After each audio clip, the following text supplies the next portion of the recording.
जगन्नाथ प्रभु जगन्नाथ ओडिशार देवता सारा विश्वर कलिजुगर देवता से ही जगन्नाथ कृपारू प्रत्येक व्यक्तिंकर नुआ वर्ष शांति सुखे भरी जाऊ एतिकी कामना।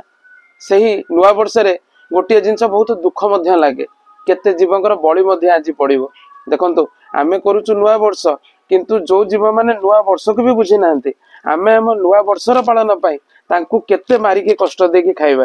तेणु चिंता करंतु आउ प्रभुଙ୍କ पाखरे एतिकी प्रार्थना ए जीव हत्या धीरे धीरे कमु प्रत्येक व्यक्ति मन रे हिंसा बदल रे दया प्रेम आसी जाऊ। गोटे छोटिया कथा जोटा कि सत्य साई बाबांकर कथा को मन पकई दउची जहाँकि सत्य साई बाबा गोटे महावाक्य कहते love all and serve all अर्थात समस्त भल पाइबा समस्त सेवा करिबा अर्थात प्रत्येक जीवजंतु सेवा हवा दरकार ना कि आम मारिक आम नुआ वर्ष मनइबा।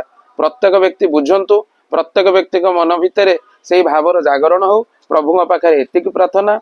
हिंदू धर्म सनातन धर्म विस्तार लाभ करू सनातन धर्म को प्रकृत मर्म को समस्ते बुझंतु प्रकृत महावाक्य को समस्ते बुझंतु एतिकी प्रार्थना नुआ वर्ष रे रहिली। जय जगन्नाथ।